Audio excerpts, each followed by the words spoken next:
días a todos. Estamos con el maestro Rubén Cardosa Moirón.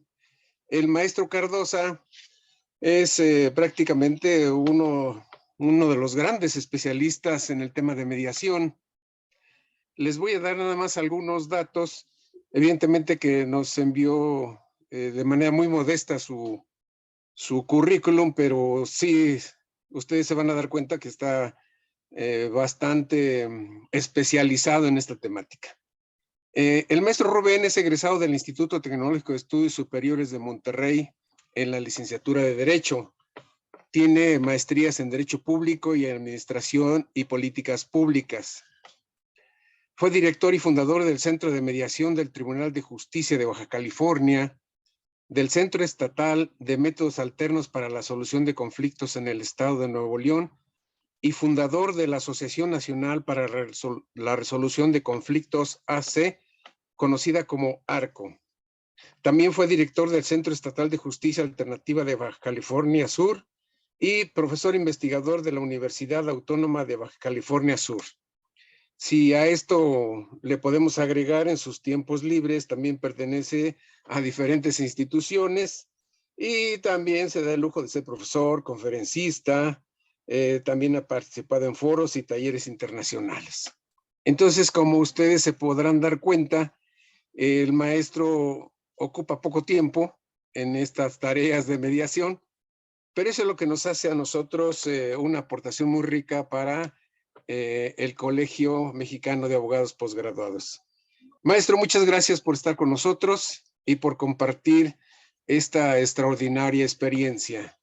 Gracias, maestro José Luis, por invitarme. Es un honor y un privilegio para mí poder compartir este espacio y este tiempo con ustedes. Muchísimas gracias. Entremos en materia, maestro. Claro. Una de las primeras preguntas de esta temática que cada vez toma más relevancia, y creo que ya nadie es ajeno, pero sí nos gustaría que de boca de un experto nos dijera en qué consiste la mediación y por qué es importante. Claro que sí, con mucho gusto.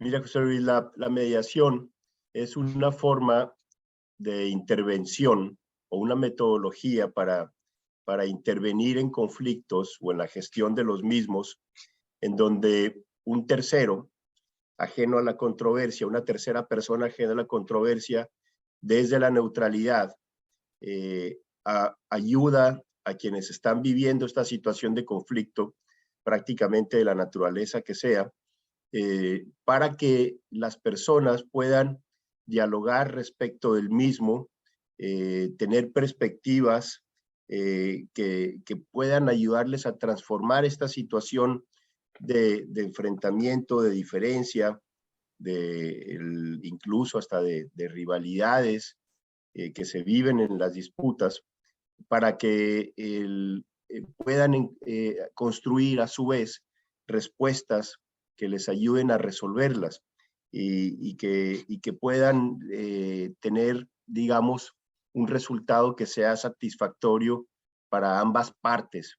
Dicho de otra manera, la mediación es una negociación facilitada por un tercero ajeno a un conflicto en el que les ayuda a que las partes encuentren acuerdos en este proceso de negociación. ¿Y por qué es importante? La mediación es importante por muchas razones, pero yo creo que la más significativa es que ayuda a que las personas puedan tener una perspectiva menos desapasionada del conflicto, porque en la esencia del conflicto están las pasiones humanas y que puedan centrarse en cuestiones objetivas y claro, también hablando de las cuestiones personales y de las diferencias personales que pueda haber, pero a la vez centrarse en cuestiones objetivas a través de la colaboración y no del enfrentamiento. Entonces es importante porque se fomenta el diálogo, la colaboración, el respeto entre las partes y no la lucha entre posturas antagonistas, entre dimes y diretes o incluso entre posiciones en las que lo que se busca es anular al otro y No estoy hablando del extremo andular al otro, como en la esencia de la venganza privada, sino de que el otro no cumpla lo que está esperando, sus expectativas, y yo sí, o dicho de otra manera, busca desactivar el hecho de que las partes en un conflicto se vayan a un escenario de suma cero, en donde lo que yo obtengo es a costa de los intereses y derechos del otro o de la otra persona. Entonces, por eso es importante la mediación, porque fomenta un escenario de colaboración en el que las partes pueden darse cuenta que no solo cada una la está pasando mal, sino también la otra tiene motivos y necesidades muy puntuales que son importantes también para ella. Y en este reconocimiento del otro, de la otra, decía Octavio Paz, del otro y su otredad, en aquel célebre ensayo del laberinto de la soledad, hablaba del otro y su otredad, que a veces nos resulta ajeno y terrible. La mediación ayuda a que el otro, que se reconozca al otro como uno que también la pasa mal, que también tiene necesidades, pero a la vez se fortalece al individuo, a la persona, al yo, para que pueda tomar decisiones. Se le revalora y las personas se dan cuenta que no necesitan que alguien venga a decirles qué hacer, sino que ellas mismas pueden tomar decisiones, tomar las riendas de su conflicto y resolverlo. Entonces creo que por eso es, por muchas razones, pero por eso yo creo que es lo más importante. Fomenta un escenario de colaboración y eventualmente la colaboración lleva a espacios de distensión y de construcción de paz. Maestro, esta dinámica entre, entre este conflicto se antoja también, digamos que creadora de más conflictos para una persona que se asume como mediador.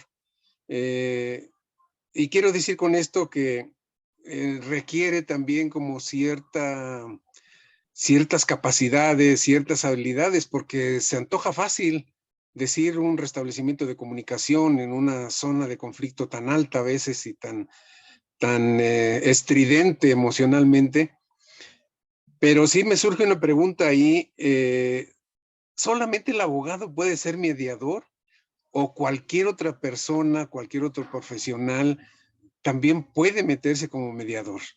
Esta es una pregunta que se hace con mucha frecuencia, José Luis, y es muy importante. En primer lugar, porque efectivamente, como bien lo mencionas, se escucha fácil, pero no lo es. Sí se requiere una preparación, de una formación especializada que no es exclusiva del campo de las y los profesionales del derecho. Es decir, de hecho, la mediación como movimiento, en los términos que lo conocemos ahora, no surgió del ámbito ni de la justicia, es decir, del sistema legal, del sistema de justicia, ni de las abogadas y abogados. Surgió del campo comunitario a finales de los años 60 en Europa, Estados Unidos y otras partes, en donde se retomaron prácticas ancestrales, incluso algunas de nuestros propios pueblos originarios, como los triquis y los rarámuris, los triquis en la sierra de Oaxaca, la comunidad rarámuri en Chihuahua, que tienen estas prácticas de resolver conflictos a través de la composición desde siglos. Entonces, realmente no se requiere, incluso yo te diría, no se requiere ni siquiera tener un título profesional de base. Si va uno a intervenir en conflictos de relevancia jurídica o en donde se ven derechos implicados, yo sí recomiendo que se tenga una noción importante sobre el derecho, o si se es un profesional de la psicología, del trabajo social, de la medicina, que todos pueden ser mediadoras y mediadores, tengan asesoramiento, se aseguren de contar con el apoyo de asesoramiento jurídico, porque si yo voy a intervenir en una disputa relacionada con una cuestión de arrendamiento, algo relativamente sencillo, o de la custodia y convivencia con niñas, niños o adolescentes en una pareja que se divorció,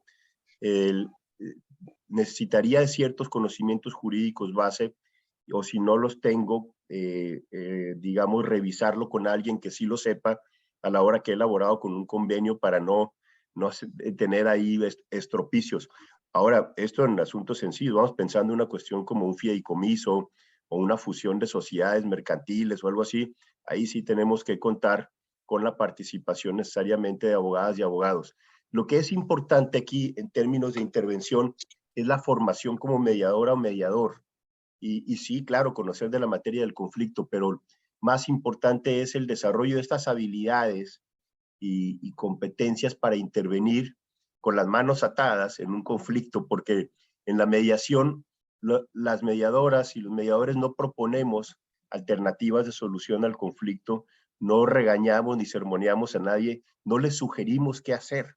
Y esto mucha gente no lo sabe y en esto se confunde con una metodología de intervención muy similar que es la conciliación y como la de materia laboral. Y en la conciliación, la persona conciliadora sí puede sugerir pautas de solución a la controversia.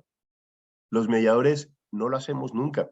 De hecho, va en contra de los principios mismos de nuestra intervención. Entonces, mucha gente se pregunta, bueno, ¿y cómo le hacen para que se pongan de acuerdo? Si las partes llegaron contrapunteadas y con muchas diferencias de opinión y de cómo hacer las cosas, ¿cómo lo hacen sin decirles qué hacer o sin dictarles una sentencia para que se pongan de acuerdo? Bueno, ese es el chiste de la mediación, en desarrollar habilidades como escuchar activamente, formular preguntas como las preguntas que estás haciendo ahora, recontextualizar lo que está ocurriendo, redefinir y resignificar los conflictos para que las partes los puedan ver desde una perspectiva distinta. Incluso tenemos que darnos la habilidad de convertir el conflicto en cosa, de cosificarlo, ¿no? Y las personas lo puedan ver así aparte, desapartarse un poco de él y estar mezclados con la situación del conflicto para verlo desde fuera. Y todo eso se aprende en los talleres y los procesos de formación de mediadoras y mediadores. ¿Cuál es el número de horas que debe tener un taller? No hay nada definido. En Estados Unidos, el promedio en la mayoría de los estados de la Unión Americana, hicimos ese estudio hace unos años, es de 42 horas. En México está arribita de 100 horas. Pero realmente lo importante no es si estudiaste 40 o 200 horas, sino si sabes hacer las cosas e intervenir correctamente en la gestión del conflicto entre partes. Oye, si nos situamos en la misma dinámica del proceso de mediación o resolución del conflicto, en ese proceso, digamos, como de una figura nada más para utilizarla como si fuera un camino, como si fuera un caudal. En ese camino, el mediador, según lo que estoy apreciando, debe de tener muy claro que entre más objetivo sea, más fácil para él plantear alternativas o gestionar alternativas de las personas en conflicto y que encuentren ellos mismos algunas alternativas de solución.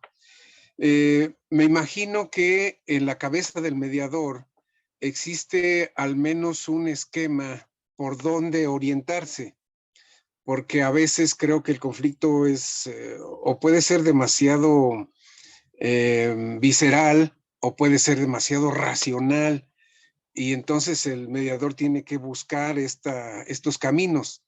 La pregunta es, ¿hay un protocolo que el mediador siga o va variando dependiendo de las condiciones del conflicto a los que se enfrenta?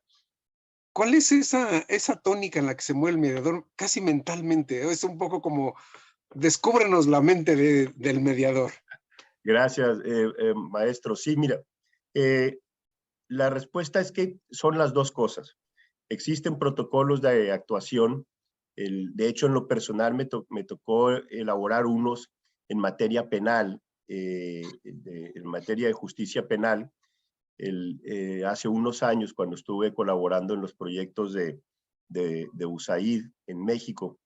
Y en estos protocolos tratábamos de establecer ciertas líneas básicas como recomendaciones para las personas que se van a dedicar a la mediación en esta materia específica penal. Digamos, sería como una especie de lista de verificación para que no se te pasen cosas que hay que hacer. Por ejemplo, ver si las partes están debidamente informadas, si la persona que fue imputada de un delito realmente reconoce su participación en los hechos, porque de lo contrario podríamos estar cayendo o incidir en un tema de revictimización de la persona que salió afectada por el delito de la víctima.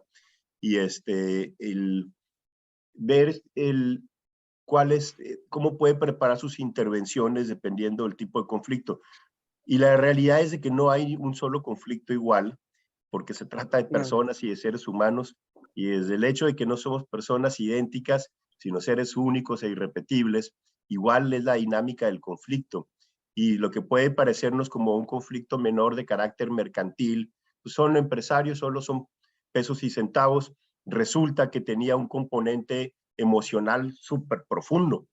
Y si uno lo minimiza o no estás alerta y preparado para seguir a las personas en sus narrativas y en lo que les interesa, te puede ir muy mal. Entonces realmente somos como un pez en un arrecife en donde vamos pasando por donde siguiendo la corriente y estando alertas de que no vaya a salir por aquí una barracuda o que viene una corriente marina muy fuerte y cómo poderlos apartar, porque con frecuencia las mediadoras y los mediadores estamos como el referee en la pelea de box, que de repente le puede caer una trompada, ¿no?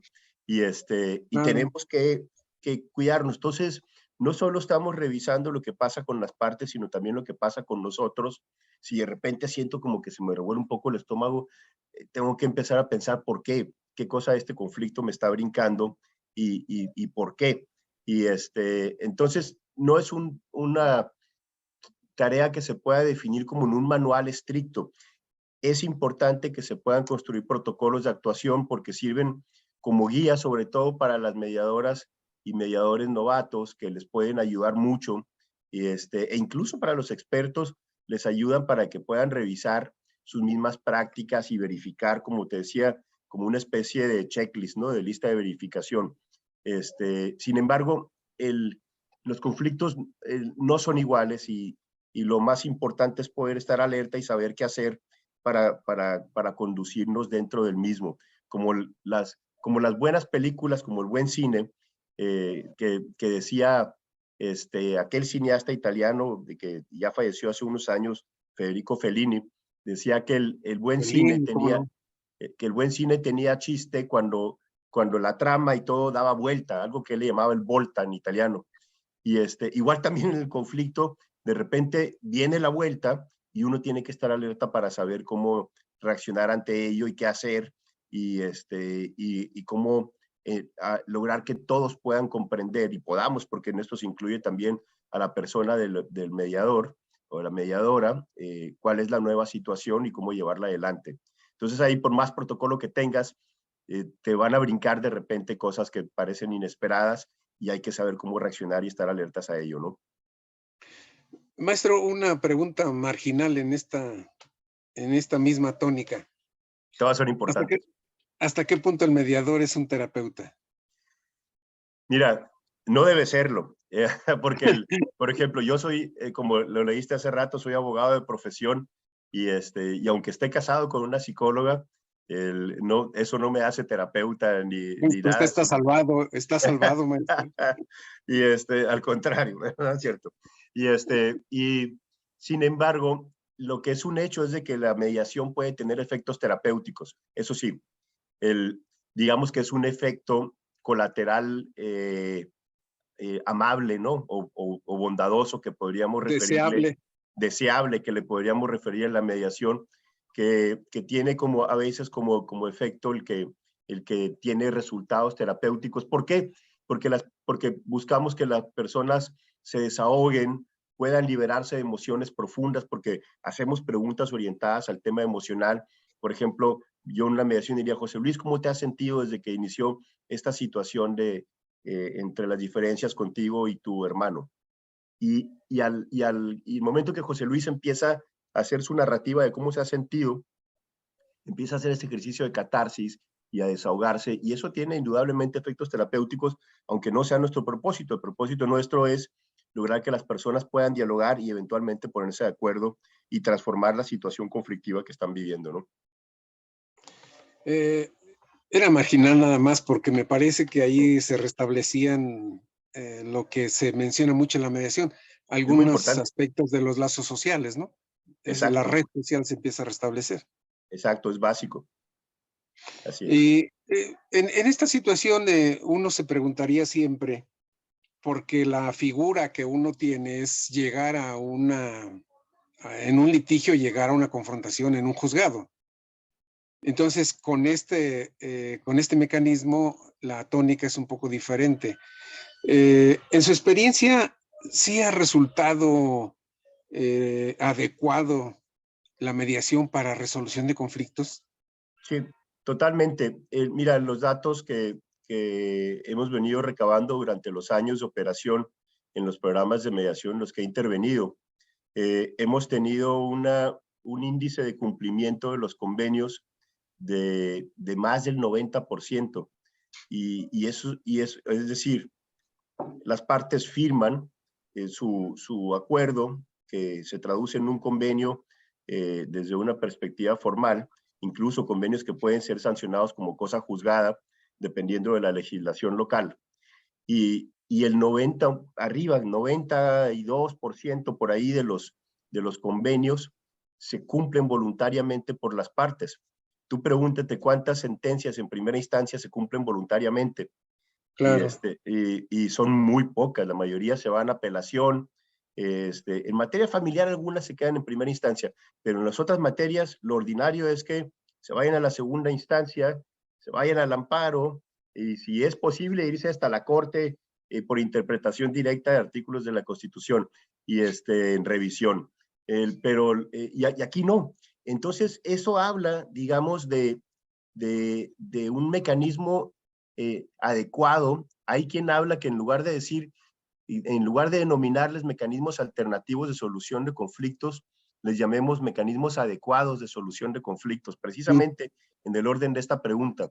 ¿Y por qué? Porque las partes son quienes construyen su acuerdo y difícilmente los seres humanos estamos dispuestos a romper lo que hemos construido.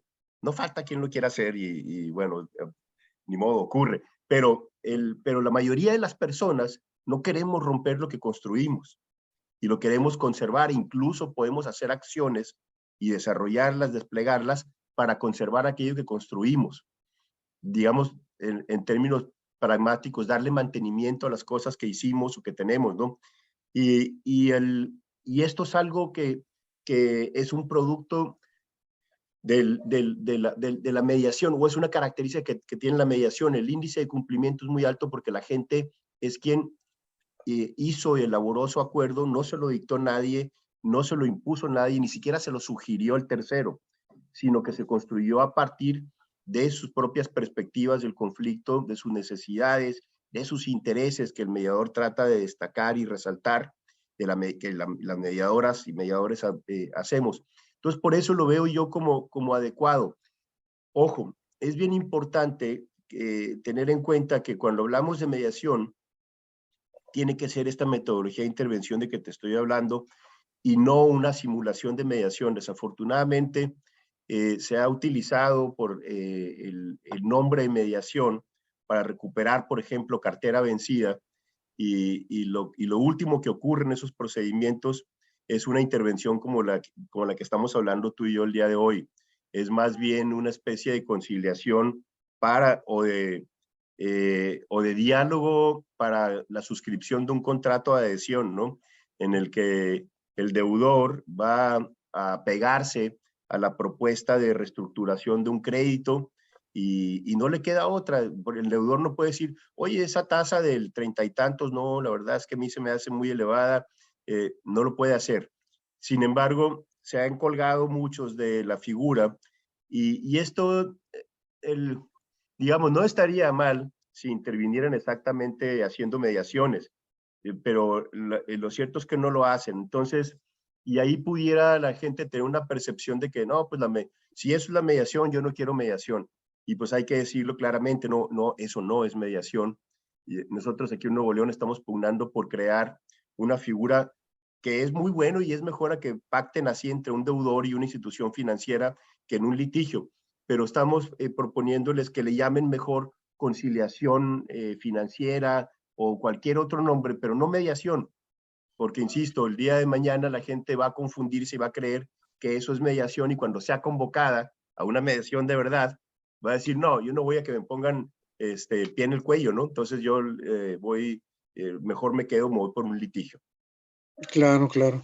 En consecuencia de lo que me está comentando, maestro, después de que termina este conflicto con un acuerdo, con un convenio, ¿ustedes han indagado un poco qué sucede con las personas después de que ya lo hicieron, después de que ya acordaron hacer o resolver ese conflicto? Si no es que continúan ya más tranquilos o reinciden y vuelven otra vuelta a generarse problemas y volver otra vuelta a un conflicto en otra escala.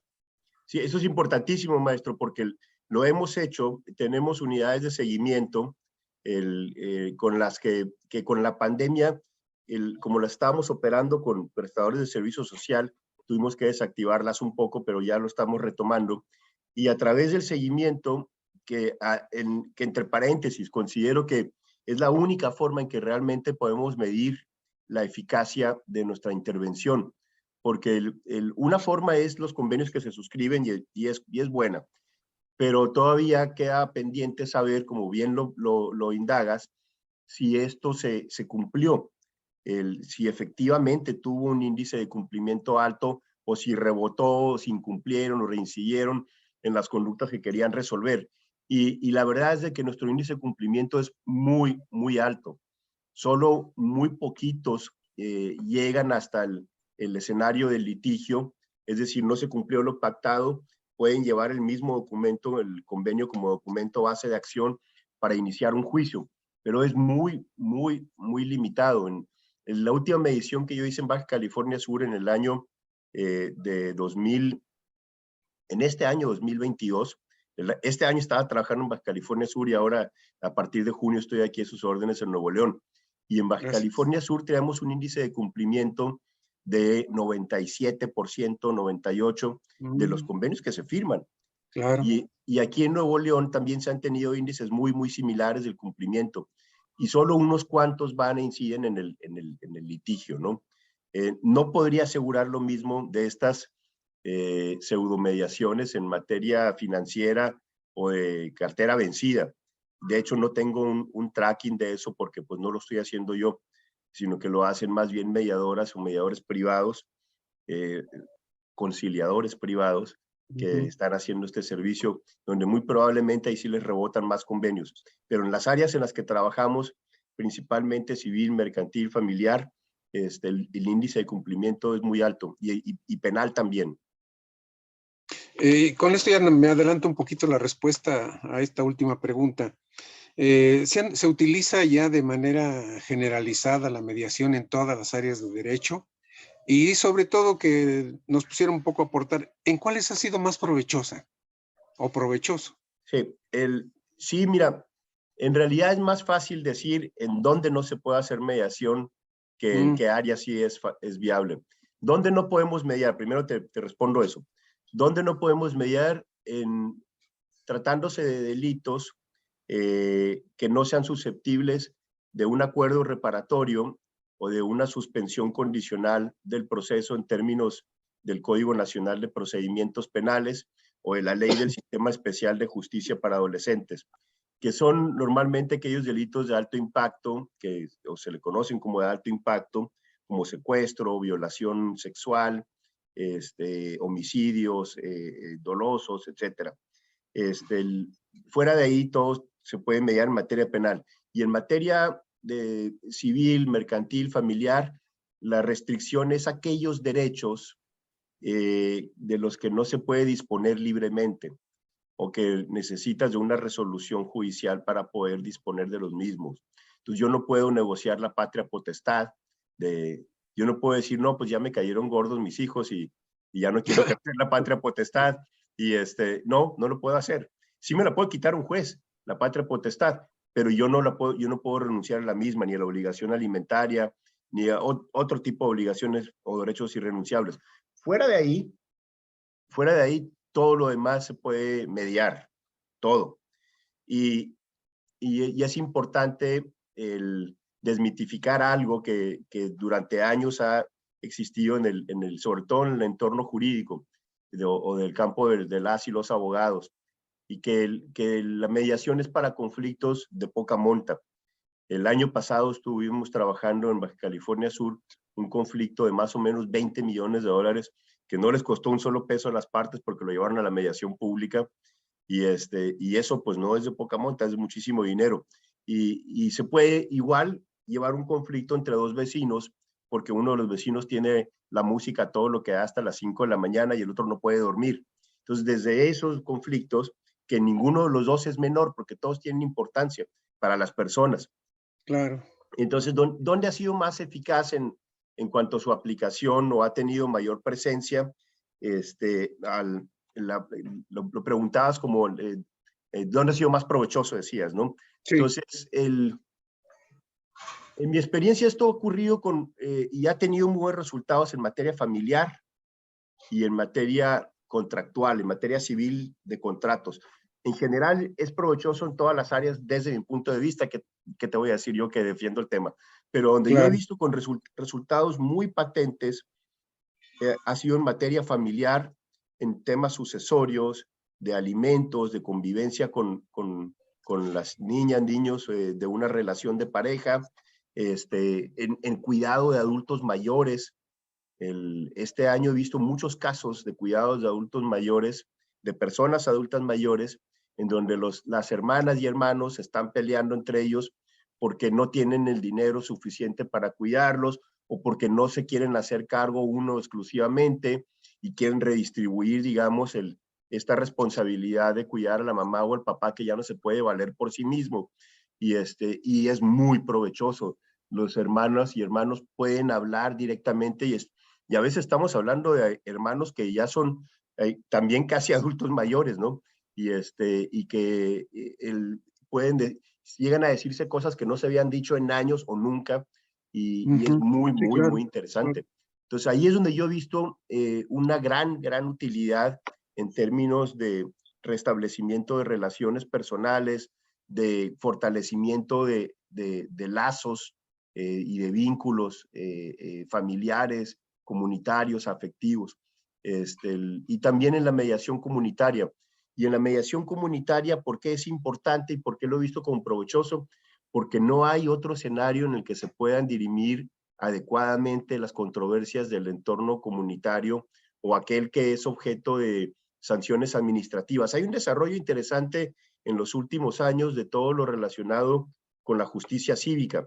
Y sin embargo, es hasta apenas unos cuantos años, y uno de los pilares de la justicia cívica viene a ser precisamente la aplicación de procesos de mediación, porque es muy difícil gestionar el conflicto del vecino que tiene muchas gallinas y gallos, o el vecino que tiene perros que ladran muchísimo toda la madrugada, o que estaciona sus carros donde no debe, o que tiene su taller puesto ahí en la cochera de su casa y con carros afuera tirados. Es difícil porque formar parte de una causa civil es prácticamente imposible llevarlo, y no hay abogado que a veces que lo quiera también litigar. No es constitutivo de delito el tener la cumbia hasta las 3 de la mañana, y entonces la gente se queda sin poderlo resolver, y cuando no se resuelven esos conflictos pueden escalar y convertirse en delitos. Y ahora sí formar parte del derecho penal, pero ¿para qué queremos que llegue a eso? Entonces, ahí también la mediación tiene un gran provecho, que no es estrictamente una materia competencia de los tribunales, pero que debemos de intervenir con programas de mediación mientras no hay otro tipo de respuestas para ello. Claro. Pues, maestro, digamos que esto es como una degustación de lo que viene en el curso que nos va a proporcionar el día 8 de octubre. Y de verdad, personalmente se me hace un tema bastante relevante, muy importante. Incluso yo le daría hasta